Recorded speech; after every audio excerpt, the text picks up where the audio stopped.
มื้อนี้แม่นมื้อวันพฤหัสวันที่23ตอน2:55เนาะเกือบสิ3โมงละเฮาได้มาอยู่สวนแล้วก็หมู่คู่ถามมาเล่นน้ำเนาะมายามเฮาอยู่สวนก็เลยว่าจัดให้จัดเต็มเนาะมีเศษเนาะมาจากฮาวายในฟุยน้องนายเศษมาจากฮาวายคือกันแล้วก็ศิลปินเนาะที่ว่าเพิ่นก็มาจัดให้ให้มันเกิด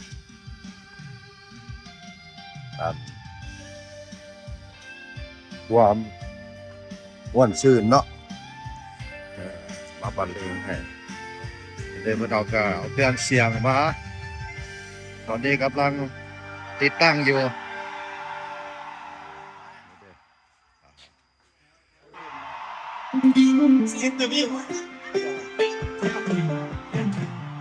มาเป็นจัดก่อนจัดก่อนโลดอันนี้บโน่พระเอกเอานะพระเอกในรายการของเราฟังไม่เลยนะนี่โอเคเล่นฮ้อนงานแต่งกันเลยฮ้อนเดี๋ยวพี่ฮ้อนเราเอาเรื่องของเรา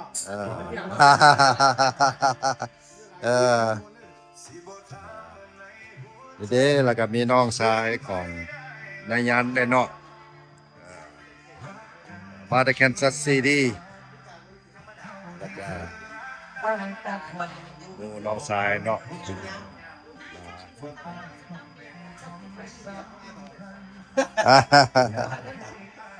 อันดาตะแก้วออกกันนี่เด้อนี่เด้อสบายดีแก้วเห็นบ่ขอบใจละลายยังบ่ทันมีอย่างเทื่อเดี๋ยวนี้มันยังแปลนเติดอยู่ยังสิได้วางท่อวางหยังเฮ็ดของใส่ไก่เนาะตอนนี้เปิดบรรยากาศก่อนเพราะว่าอันน่ะเมื่อวานนี้ในเพลงจากมินนิโซตาที่ว่ามารีไทร์อยู่นี่แล้วก็นายโจมาจากแคนาดาเพิ่นว่าสิมาเล่นน้ำว่าซั่นเด้สิมาซอยดึงผ้ายางที่ว่าเฮาสิมาปูของใส่ไก่หั่นน่ะก็เลยว่าคันว่าสิมาก็สิได้จัดนี่ให้ละก็เลยว่าจัดแต่ว่าผู้เพิ่นออฟเฟอร์มานี่บ่ทันมาถึงเทื่อกำลังออกมาซั่นเด้แต่ว่าแขกคนนี่มาถึงเบิดละเนาะถ่ายบรรยากาศให้เบิ่งว่านี่เพิ่นกำลังตึกเบ็ดเป็นปลาคอปลาดุกปลาเข็งแด้แล้วก็ปลานิ่นเนาะโดยเฉพาะเป็นปลานิ่นในหลายแต่มันบ่ใหญ่เพราะว่าตัวใหญ่มันหั่นเข้ามาใส่มองไปเบิดแล้วเนาะเพราะว่าอันเจ้าของโมเมนต์เจ้าของคนส่วนเก่าที่เขาจะอยู่นี่ก็เลยว่าอยากเปลี่ยนคนส่วนใหม่แล้วก็เขาก็เลยโยกย้ายแล้วก็เขาก็เอาปลานี่ไปเนาะตัวใหญ่มันไปเบิดหลายเรือแต่ตัวน้อยประมาณ 4-5 นิ้วนี่แหละแต่ว่าเรื่องปลาดุกปลาคอเนี่ยยังหลายส่วนใหญ่สิเป็นปลาคอลูกคอกเพราะว่าช่วงหนึ่งปลาคอลูกคอกมันมี3-4ฝูงเนาะแต่ว่าเขาคือจะเอาแม่มันไปละเพราะเรือแต่ลูกคอกเดี๋ยวนี้เต็มหนองเนี่ยแต่ก็จะเป็นอาหารปลาละลูกคอกก็ได้เนาะแม่มันบ่ยามละแม่มันบ่มาโปรเทคมันละ รอดก็รอดไปบ่รอดก็มันก็ไปตามนั่นมันแล้วเนาะปลาใหญ่กินปลาน้อยปลาน้อยกินปลาน้อยๆเนี่ย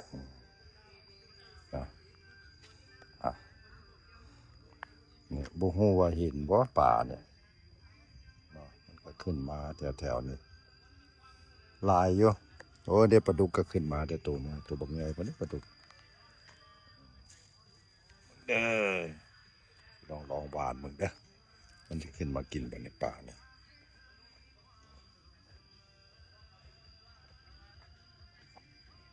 อ๋อมันอิ่มบ่ละติเลี้ยงมันหลายเลย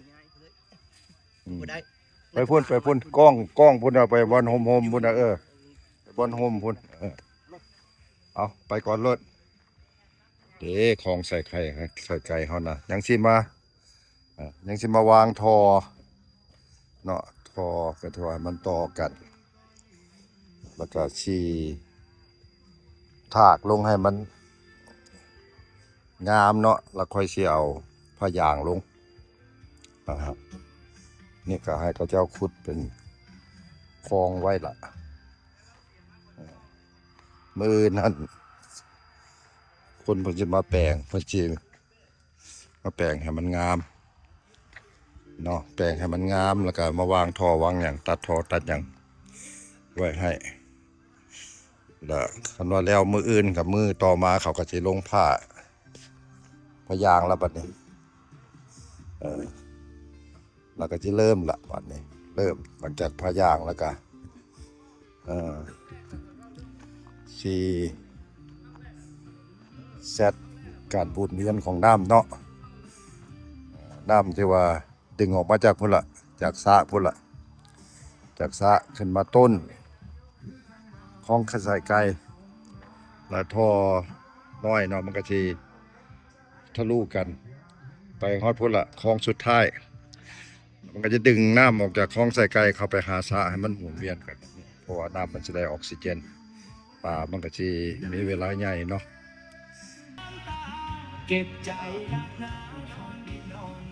ตอนนี้ยังมี3 คันเราเดี๋ยวก็เต็มละมาเด้อ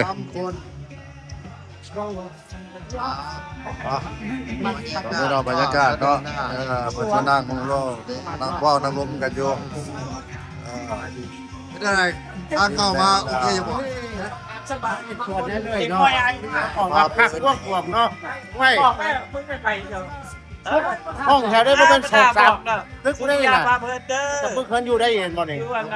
สวัสดีเลยเนี่ยไปยังกว้างๆในรายเป็นกว้างๆเนี่ยกว้างงานทยอยว่า2 ปีพุ่นน่ะ40ยาวว่านี่100เขามาบรรเลงเพราะว่า300ปลายหน่อยนึงเด้อทางไปสวนแผนเรื่องคันเรื่องกินเรื่องหยังเด้อบอกผู้เปิดสวนรอดคันเห็นเนาะรอดตายแล้วนี่ตอดพ่วงของกันงานเนาะ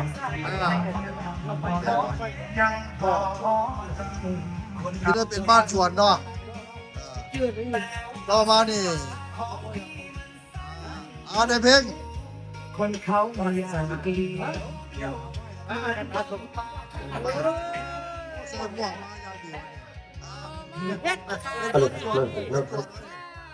เฮ็ดสวนให้เลยเด้อผู้ใดกายมาทั้งนี้ล่ะทั้งเข้ามาเนี่ยเบิ่งซื้อว่าสวนทานเลยแล้วเรียกเข้ามาโน่นอันนี้ผู้ใดว่าเนี่ยผู้ใดว่าเต็มโดดเลยใครเต็มโดดปลาเลยเอาขอบใจดีมากขอบใจ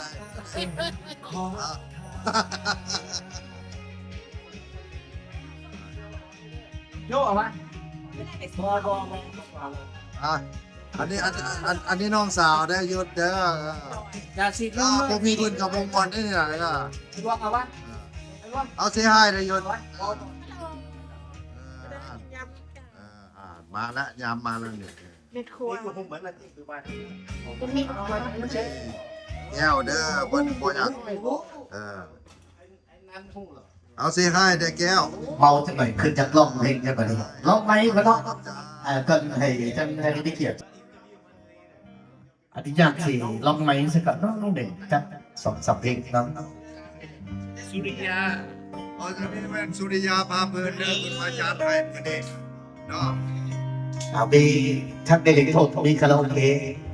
ตามใจถ้าได้อยากร้องเพลงบันเทิงก็มากันเนาะบรรยากาศไทยวันนี้ลุงโหลุงตามาในสวัสดิ์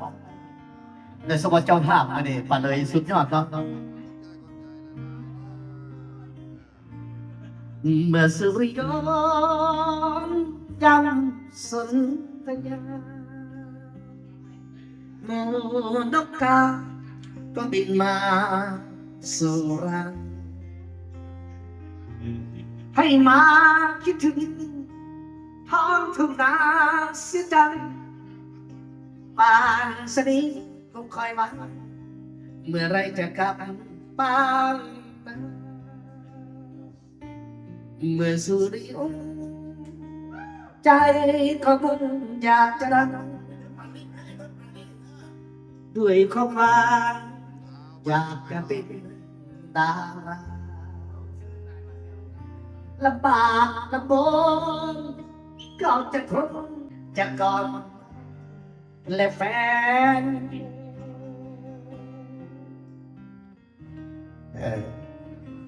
ตะกี้เราบ่กินยาบ่สูบต่อมากินเหล้าเดี๋ยวนี้กลายเป็นขี้เหล้าแล้วโอ้ยกันเมื่อไหร่เมาเลยมันนอนเอาใส่ มาอีกแล้วเด้อจ้อยอีกแล้วอันนี้แม่นอั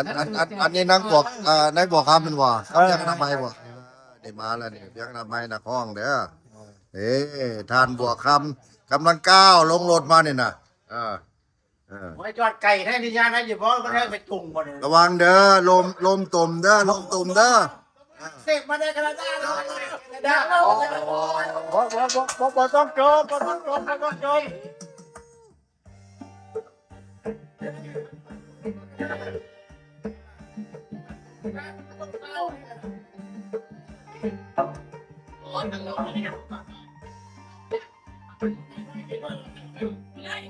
Let's go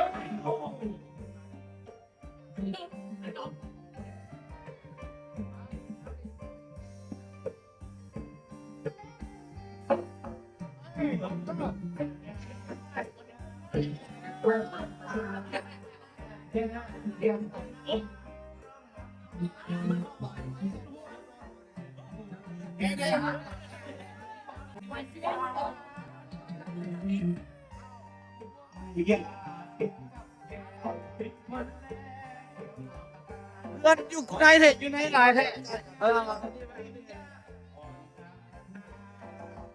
แก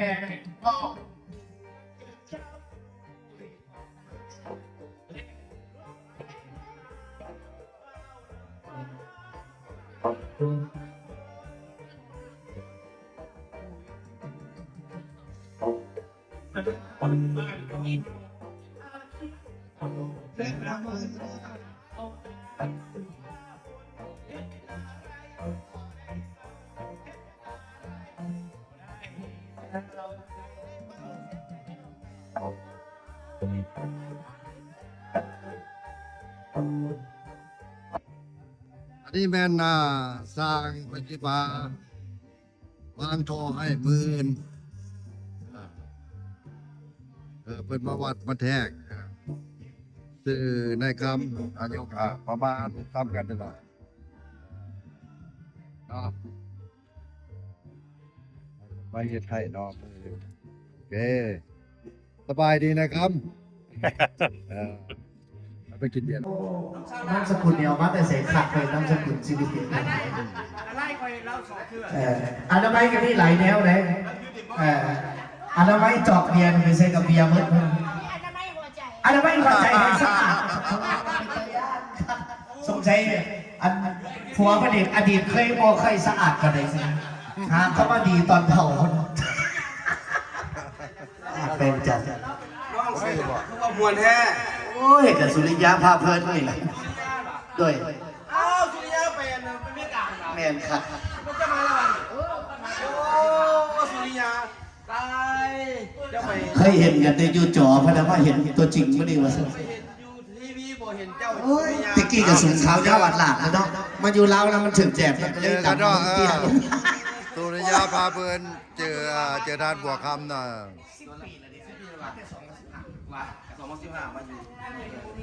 เครื่องของเจ้าเวิร์ดมาอยู่คนเจ้าลิงเก่งนี่ฮู้อยู่แม่ละเรียนที่ดีไร มันได้ซ้ำนี่แหละ มาค่อยเอาไว้ให้ค่อยเอาไว้ให้ตัวนี้ ดูตีไปพร้อมสมัยฮอด เดี๋ยวก็จะวางไว้นี่เด้อก็วางไว้นี่เด้อ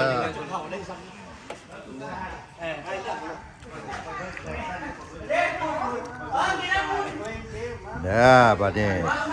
ท่านบัวคำ นี่เขาบอกว่าเก่งเขาว่าเก่า รุ่นเก่ารุ่นเก่ารุ่นเก่าแล้วรุ่นนี้ลิ้นมาจนเท่า โอ้สุริยาเนี่ยเห็นตัวจริงแล้ว อาก็จะเห็นว่าเนี่ย ดังแล้วดังยูทูบทีวีอยู่แคนาดาเนาะสุริยาเนี่ยนะสุริยาพาเพื่อนเราเป็นพอดโคศกเป็นนักร้องนักเล่นนะ เขาดีๆนะเขาได้โทษดาแบบว่าดีๆลายแสนได้ เขาหอบเงินมาได้ไม่กล้าเดี๋ยวนี้เขาไม่เห็นฟาร์มมันนะฟาร์มด้วงนี่ห้างได้นี่เนอะ สุริยา สไตล์เป็นสไตล์ในด้านสไตล์ เราเคยเห็นพูดดากันด้วยพี่กามาอยู่ลูกกับพี่ลูกเกือบคน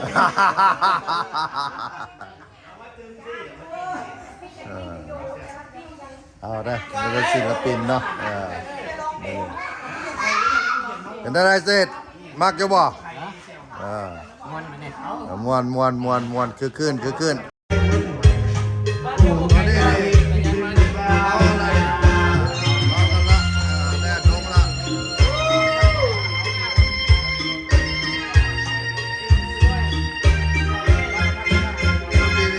ยังอยู่เด้อดนตรีนี่เด้ออันพี่นักร้องมาจากไอว่าวันนี้